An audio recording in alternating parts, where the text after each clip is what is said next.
How's it going, guys? It's been a while, but I've been wanting to do this video since forever, and I figured I'd finally throw something up there to put on the channel. I'm doing a bit of a different setup today. So what I'm doing is I'm running into my 3630 for the narration. I've got the gate on. I've got some pretty heavy compression going on, and then that's being fed into some EQ and some saturation, and it sounds pretty decent. So I think I'm going to stick with this from now on. So I wanted to do this video to clear up some misconceptions about this particular vocal effect in a song that everybody knows. And a lot of people kind of assumed it was auto-tune. A lot of other people thought it was a vocoder due to some stuff that Eiffel 65 themselves had said in the past. And there's there's tons of online forums about this effect going back and forth. The effect in question is a harmonizer. And I actually have the unit that they used. I wasn't always sure if this was the exact unit because they said it in an interview that it was the Digitech MIDI Vocalist. And there's a couple different models of that. But Gabri Ponte recently, or at least within the last 2 years, put up a TikTok video, and he had an image of the harmonizer that he specifically chose for the video. And in the background, you can see it's the Digitech MIDI Vocalist 5. And I have that exact model, which I'm going to show whenever I actually show the effect going on. But the way it works is pretty intuitive. So there's a vocoder mode on it, which isn't actually a vocoder. It's still just the harmonizer. It's just that when you normally play the harmonizer, you're playing a normal piano part from a song, and you're just feeding the MIDI into the unit. And the unit will intelligently create harmonies that it associates with that key range that you're playing. And it can be any random chords that it feels are best going to fit that scale. But in vocoder mode, it's complete manual control over what notes are being played, like a vocoder. So when you play a vocoder synth, an actual hardware unit, there's a keyboard because it's a synth, and there's a microphone, and you just kind of speak into the microphone while you're playing the keyboard. And whatever notes you play on the keyboard are going to be the notes that come out of the vocoder, and that's how this works in the harmonizer. It's still just a harmonizer, though. There's no vocoder circuit, and there's no vocoder going on at all. So the reason that this is a separate thing from autotune is because of the difference between what a harmonizer does and what autotune does. Autotune just does resampling in real time. When it shortens the wavelength or the wave cycle, the pitch goes up. And when you stretch it out, the pitch goes down. And that's as simple as it gets. What a harmonizer is doing is totally different. And I'm not 100% sure about this. This is what I think might be going on. And the reason why it sounds different. So if you've ever used Melodyne before and Autotune, you'll notice that the two sound different. You can push notes a lot further from where they were originally recorded in Melodyne, and it still won't give you the same sound as Autotune does. When you go really extreme with Autotune, you go too high, you sound like a chipmunk. And you go too low, you sound like Darth Vader. But that doesn't happen with Melodyne, nor with the harmonizer. The lower you go, you get this really gritty, robotic kind of sounding. And the higher you go, it just gets like more airy and whispery.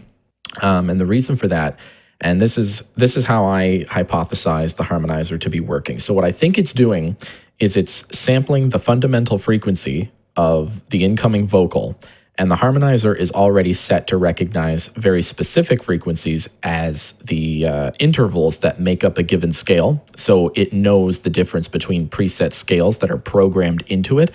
So that's one of the reasons why it's able to create chords, because it knows what notes to choose based on the scale it's getting from MIDI information. So anyway, what it does is it looks for this fundamental frequency, the one frequency that makes up the actual note that's being sung. I believe it resamples that on its own, but the important thing is that the percentage by which it changes, it applies as an offset to the harmonics, the second order and third order harmonics, which those are going to be even and odd numbered multiples of the fundamental. And that's going to be what makes up the character of a voice, like the timbre, for example. So it's why you can change the note without changing the deepness of the voice. And this offset that it applies to the harmonics is digitally calculated. And that means it relies on the sample rate of the unit. And the unit is 32 kilohertz.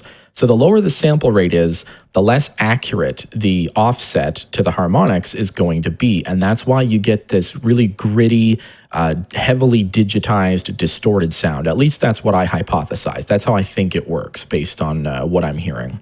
And it's one of the reasons that you get this really robotic effect in Blue on the vocals. And it's mostly more notably happening in the chorus, but everybody knows the song's lyrics. It's the dabba-dee part. And I think I can get pretty close to what they actually did. I think this is what they did. So I have a MIDI clip right here, and you can see it's called Hook. And if you look at the notes within this MIDI clip, and I'll just expand that so you can see it a little better, you'll notice that this is the actual performance you would play to get the hook. But you can't just do that. The reason why is because the unit actually, surprisingly enough, sounds too clean. It will apply the effect, but it'll just kind of barely be noticeable. It's a lot like Melodyne, just a bit more extreme, and it's not as subtle as Melodyne, of course. It's nowhere near as subtle as Melodyne, but it's still usable, especially if you were to bury the vocal in a lot of reverb or something like that. But to get that extra gritty, more robotic tone, there's a certain way you have to do this. So the way I recorded my vocals is all monotone. The vocals, I only sang the note of G. I didn't sing any other note. So it's like blue dabba dee dabba die. It's just doing that. And you can see too, if you look at the clip here, I've got it all sliced up, and I'm moving each slice around so that every syllable pretty much hits on a downbeat. And then I've got the MIDI hook here that I described, but like I said, we can't just use that because it's not going to be enough. What we have to do first is we have to transpose the vocal up 3 semitones through the harmonizer unit. It'll still all be monotone because you can see this is just one note, but it's going to be pitched up, and then we're going to pitch it back down to the key of G with this one here. So I'm just going to start here, and we're going to open up the channel where the vocal is because we're going to record it right into Edison, and that would be over here. This is Digitech. This is Edison. It's set to record on play. So what I'll do is I'll loop this section, and that way we'll get our vocal recording here that we're after. So let me just loop this, and it looks like we're all set to go. I'll just hit record, and we will pitch that vocal. It'll be going through the Digitech unit. Okay, so as you can see, I have my Digitech unit right here in the middle. This is what it looks like. These are the settings I've got. I have it on vocoder mode. I've got the harmony, the lead vocal, the input, all that good stuff. You can see my 3630 there. My vocals are going through that, and my interface there on the bottom. So everything is all set to record. Monitoring is on. Let's just open up Edison. We'll enable the record, and we'll just play. I'm blue, dabba dee dabba die, dabba dee dabba die, dabba dee dabba die, dabba dee dabba die, dabba dee dabba die, dabba dee dabba die, dabba dee dabba die. Okay, so that's done. Let's go ahead and cut this because we don't need it. We don't want it. Get out of here. Okay, so now that this is recorded, we have our performance here. Let's go ahead and disable this. And we're going to make a space available up here. And I'm going to put it right there. So this is the reference track to the actual Blue, just the Ice Pop mix, that 4-minute version. And then there's the instrumental track. And this is the one from the Blue single, so it's the actual instrumental. I might put that on in the background with the vocal. I'm not 100% sure. YouTube might ding me for copyright. We'll see how that goes. So now that I've got that recorded, I'm going to send it to the playlist. So let me grab that. There we go.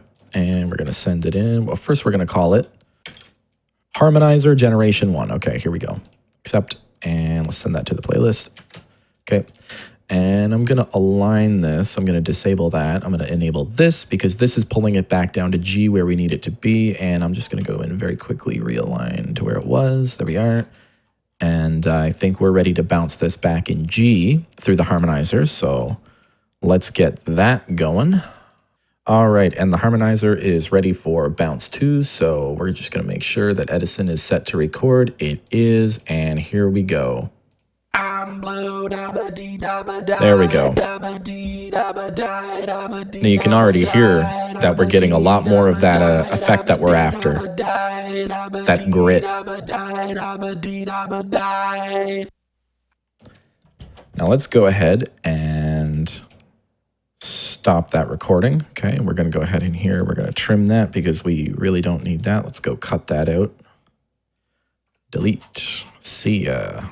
Okay, so now we're going to call this Harmony Generation 2. Accept. And we're going to go ahead and we're going to mute this one. We're also going to pull it out of that channel. And I'm going to go down and we're going to make another spare track here. Okay, and we're going to send this to the playlist. Get rid of that. And now, there we go. First thing I'm going to do is realign it. Okay, and then we'll make sure it's going to channel 5.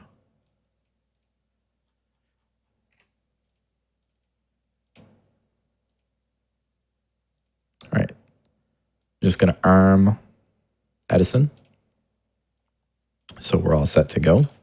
So one quick thing I want to do before we proceed is before enabling, or actually before recording this, I just want to put a bit of a high shelf on the vocal. Actually, yeah, let's go ahead and disable that. And let's just test how this sounds. I'm blue, da-ba-dee, da-ba-die, da-ba-dee, da-ba-die, da-ba-dee, da-ba-die, da-ba-dee, da-ba-die, da-ba-dee, da-ba-die, da-ba-dee. Okay, yeah, there, that sounds pretty good. That's pretty much exactly what's going on in the song. Just need to turn down the left channel a little bit. I think that's too high. That's the interesting thing. You feed a mono signal into the harmonizer and it spits a stereo signal back out. I don't know how it does that. I guess it creates 2 copies that it kind of layers and then independently pans because there are 2 unique channels of information in here. So now that that's all set, with the high shelf, let's go ahead and enable the recording and let's put that into the playlist. I'm blue, da-ba-dee, da-ba-die, da-ba-dee, da-ba-die, da-ba-dee, da-ba-die, da-ba-dee, da-ba-die, da-ba-dee, da-ba-die, da-ba-dee, da-ba-die, da-ba-dee, da-ba-die. I'm blue, da. All right. That is exactly what we're after. So let's go ahead and we will highlight this and we'll delete that because we really don't need it. So here we go. Just gonna make sure this is properly aligned. It looks like it's good. And let's send that to this channel here. Kind of have the microphone in the way, so it's a little hard to see my keyboard. So that's going to 7. And that is, forgot to rename that. 3rd generation of harmonizer. Okay, let's narrow the stereo image just a little bit. Not that one, there we go. And I'm gonna put it somewhere like right here. Okay, we're going to need some compression for sure. When I saw the waveform initially, I noticed that there's a couple loud peaks, but the rest of the vocal is a little uneven, and we want to bring that out a bit more. And so we're going to use some very quick and easy compression. That's Sound Goodizer, which is really just a Maximus preset. So I think we'll use this one.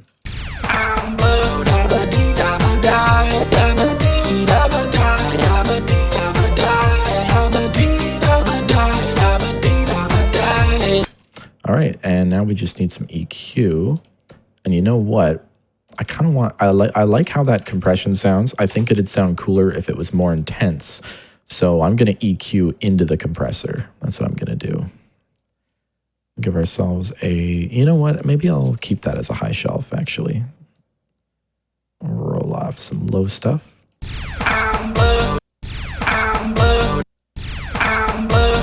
Yeah, something like that. That sounds pretty good. And let's go find something cool.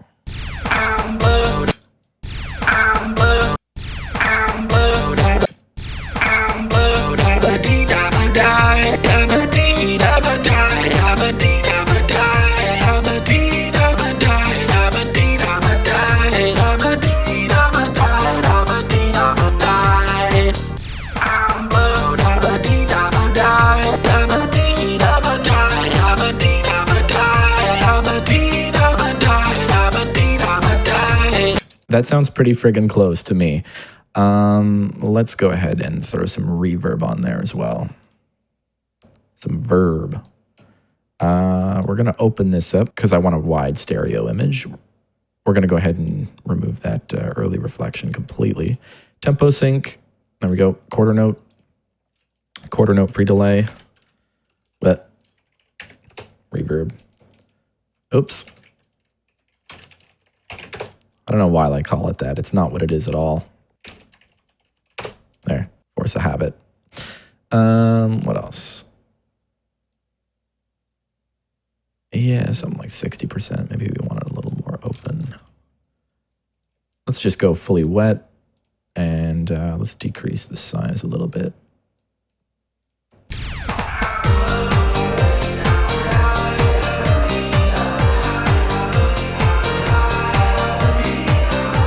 Yeah, that sounds good. All right.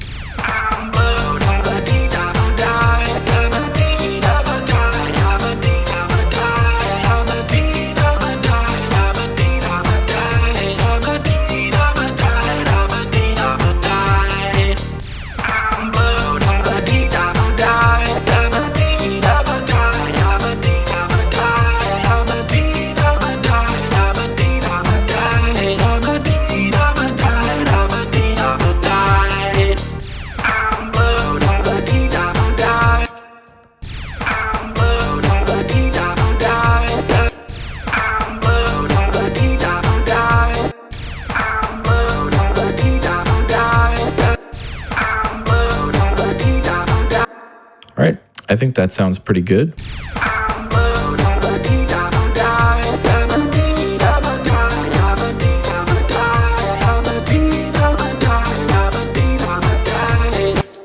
Yeah, so that's pretty much the effect.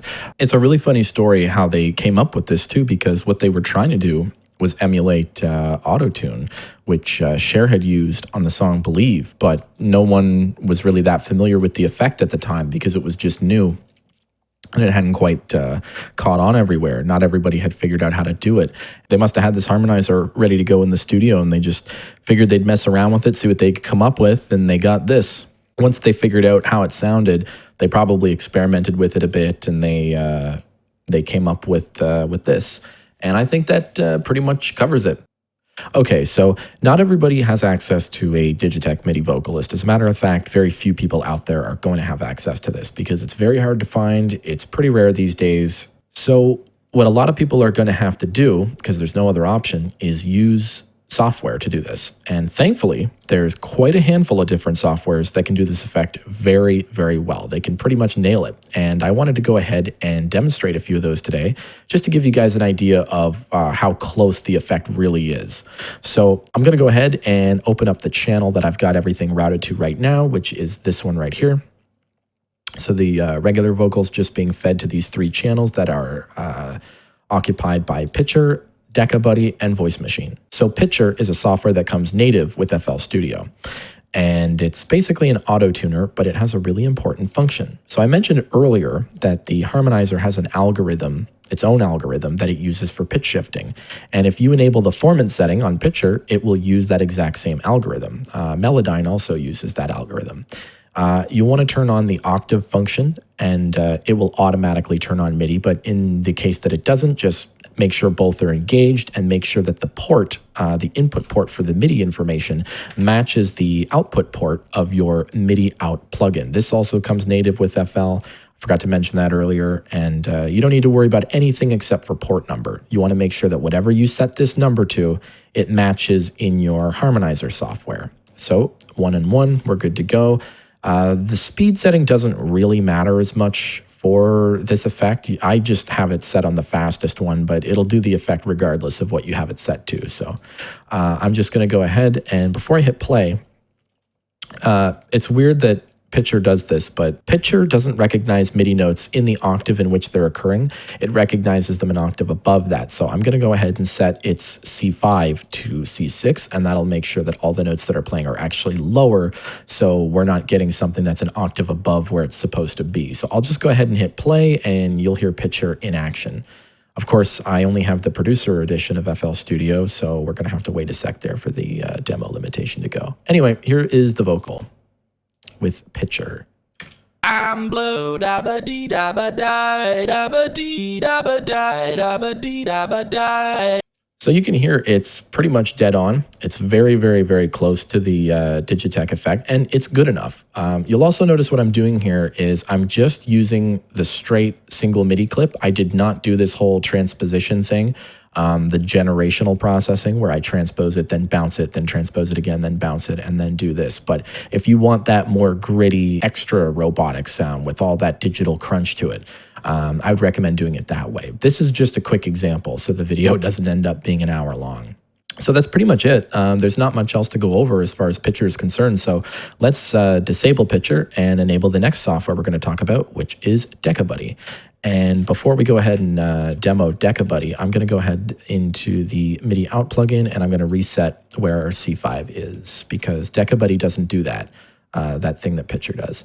So let's just close out of this very quickly. I'm going to pull up Decabuddy. So you just go into the settings here, the gear icon, the second gear icon with the plugin in gear. Make sure that the port number matches the MIDI output port that I showed you guys earlier, just like with Pitcher. So you'll want to turn this level down. By default, this level is all the way up, and this is on. So just, turn this off, turn this all the way down. And I'm only using one bank. I'm going to set it to MIDI, so whatever I play via MIDI notes is going to be played through the harmonizer. If you have just this setting here, harmony on-off turned on, it'll just be mono. So this bank is in default, it's in mono.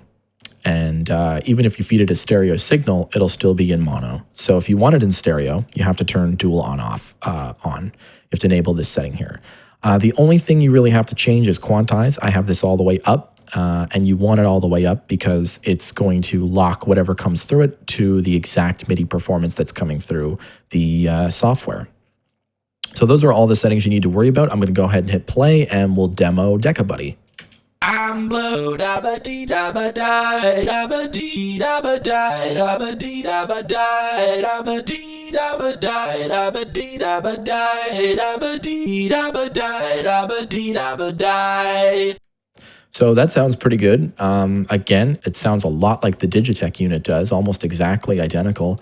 It is the effect, so it's going to have a little bit of a different character just based on how the Digitech is like an older unit, and the algorithm's probably not that well implemented. It was made in the 90s. This software, I think it's from like the 2010s, maybe just before 2010, something like that. I mean, I remember using it back in 2012, so it's been around for a while. But yeah, that's pretty much all the settings you need to worry about and everything you need to worry about to run Decabuddy. Now, the next software is Steinberg's Voice Machine Processor. So we're going to go ahead and enable that. And before we demo this one, I actually need to switch audio clips. And the reason why, every channel in your mixer in your DAW should have a plug-in delay compensation setting. And I do as well in FL Studio, and it's great. It works fantastic for any plugin, just not this one. And the reason why is because this plugin, no matter what DAW it's in, will not recognize any adjustments made to plugin delay compensation. It will not recognize the internal clock of your DAW, I don't believe, whenever you have MIDI control enabled. These are the settings I have. I'm not doing anything to the formant. It's at Unity, fine tuning's at Unity, and the pitch is at Unity. But I have enabled key control because that's what allows it to use the MIDI function. So it'll play whatever MIDI notes you're playing. So to offset the delay that it introduces by being used, I have copied the vocal clip up here to this track. It's exactly the same information, it's just pre-delayed. So I'm going to go ahead and demo that. Just one thing to keep note of is that this mix balance will automatically return to this value. I don't know why, but it's basically locked here, and if you don't want to deal with that, you do want the full wet mix, so just turn this up as right after you hit play, and that's what I'm going to do. I'm blue, da ba dee da ba die, da ba dee da ba die, da ba dee da ba die, da ba dee da ba die, da ba dee da ba die, da ba dee da ba die, da ba dee da ba die. So you'll probably notice that there was some pitch modulation going on there, and there is a pitch modulation window here, and it uses an LFO that's synchronized to the tempo. I have it set to 16th notes, and it will warble the pitch. I don't have the depth all the way up, and I have a pre-delay set, so it's not just doing it all across the vocal. It's only coming in at the end of sustained notes. I just thought it was something extra that kind of added to the effect. It sounded quite cool, so that's why I used it. That's pretty much it as far as voice machine processor goes. You just need to do that whole pre-delay thing and leave the MIDI clip where it is, and that's pretty much all you need for the effect. So Decabuddy and Voice Machine you're going to have to find online, but if you can't find them, there are some more modern softwares that will do this. So the very first choice and the most obvious choice being Melodyne, because again, it uses the same algorithm that a harmonizer uses. All you have to do to take advantage or take full control of that algorithm is hard tune everything. So every single note has to be perfectly dead center on center pitch. And you're going to want to use the pitch modulation tool to flatline the pitch drift of every single note. So it's just, again, a flat line, each individual note. You can also play around with that whole transpose thing. If you go up very high and then go back down and then apply whatever pitch change you're going to apply and bounce each time you do it, that will also get you a grittier sound, because a lot of these new softwares, Melodyne included, are too clean to get the effect by just one pass. You'll have to do a couple passes.